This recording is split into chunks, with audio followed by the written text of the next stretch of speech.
Bonjour à tous, j'espère que vous allez bien. Je suis Nicolas Destin du Clutch Player Club, expert en crédit. Aujourd'hui, nous allons parler du taux d'emprunt et du TEG. Nous allons un petit peu définir ce que c'est et voir surtout comment cela fonctionne. Si la vidéo vous plaît, n'hésitez pas à liker la vidéo et à vous abonner surtout. Et vous avez aussi la possibilité de télécharger un petit guide que je vous offre. Ça s'appelle les 7 secrets du crédit immobilier. Vous avez le lien juste en dessous si vous souhaitez le télécharger. Donc voilà, comment fonctionne le taux de crédit? Comment est-ce que les intérêts d'emprunt sont calculés? Donc ce qu'on va faire, c'est qu'on va aller voir ce qu'on appelle un tableau d'amortissement. D'accord? C'est le tableau sur lequel vous avez directement le montant des calculs qui est automatisé, d'accord? Qui est indiqué. Donc je vais aller sur une page Google. Vous allez aller sur une page que vous pouvez très bien retrouver vous-même. Vous tapez tableau d'amortissement sur Google. Vous avez un lien vers un site, c'est un site du gouvernement qui s'appelle alnil.org. Vous tapez sur tableau d'amortissement. Et là, vous arrivez sur cette page-là. Prêt à taux fixe, vous mettez le montant du crédit. Par exemple, là, c'est déjà renseigné. Vous mettez 200 000 euros pour le test. Vous mettez le taux d'emprunt. Et vous mettez la durée en mois, 300 mois, ou en l'occurrence, c'est 25 ans. On va le mettre en année. Voilà, 25 ans. Pour l'instant, les autres données, vous ne les remplissez pas, d'accord? Vous souhaitez un tableau d'amortissement mois par mois. Vous calculez. Et là, normalement, va apparaître la mensualité. Voilà, vous avez en dessous votre tableau d'amortissement. Voilà, c'est là que c'est très intéressant.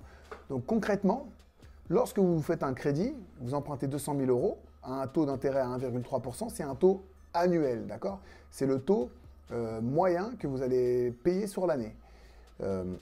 Lorsque vous avez donc un taux à 1,3%, ça veut dire que si on ramène ce taux en mensuel, vous voyez la part des intérêts mensuels, elle est comptabilisée ici. D'accord? Chaque mois, vous remboursez par exemple dans cet exemple-là une mensualité de 781,21 euros. On est hors assurance, hein, on ne parle que des intérêts. Aujourd'hui, on parle du taux. Et bien ce taux d'intérêt, le montant des intérêts, vous l'avez ici, 216,05 euros. Et vous amortissez 565 euros. Ça veut dire que sur les 200 000 euros, vous ne remboursez que 564 euros et 565 euros le mois suivant, d'accord? Et le reste, ce sont des intérêts que la banque prélève, d'accord? Et qu'elle perçoit. Ça ne veut pas dire que c'est ce qu'elle gagne, parce que quelque part, l'argent, elle l'achète sur le marché, donc elle fait un peu de marge sur ce montant-là. Mais voilà, c'est ce qu'elle perçoit, c'est ce que vous payez.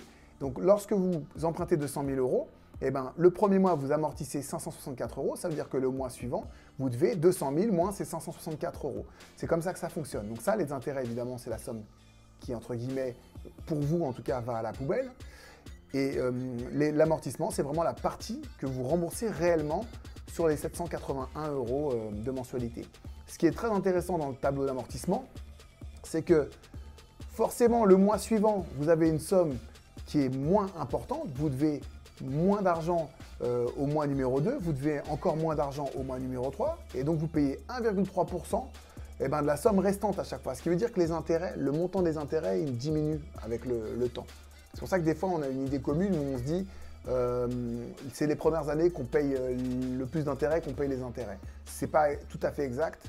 Vous payez des intérêts tout le temps, mais en effet, ces intérêts, ils sont décroissants. Vous en payez de moins en moins. Et ça veut dire que, comme la mensualité, c'est la même, vous remboursez de plus en plus de capital tous les mois. Plus les mois passent et plus vous vous enrichissez rapidement, entre guillemets. D'accord? Moins ça vous coûte cher en intérêt, plus vous allez rembourser de capital.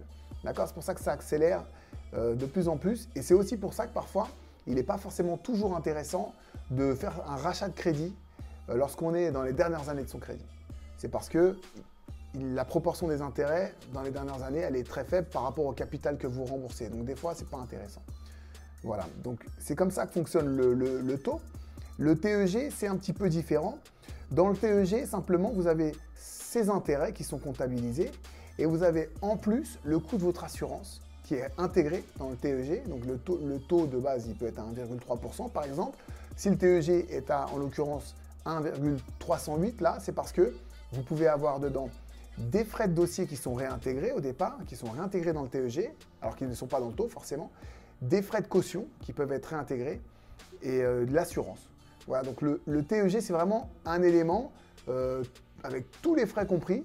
C'est un élément de comparaison qui est plus fiable que le taux hors assurance. Donc des fois, quand on veut comparer d'une banque à une autre, c'est bien de comparer le TEG. Même si je mettrais un petit bémol, vous avez parfois des règles de calcul du TEG d'une banque à une autre qui sont légèrement différentes. Par exemple, pendant de nombreuses années, les frais de courtage n'étaient pas intégrés dans le TEG. Voilà, donc des fois, on n'est pas exact, des fois on n'est pas sur un pied d'égalité forcément lorsqu'on compare.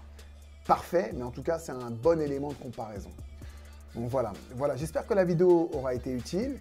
N'hésitez pas à laisser des commentaires également en bas de chaque vidéo et à poser des questions et on y répondra au plus vite. À très bientôt. Ciao, ciao.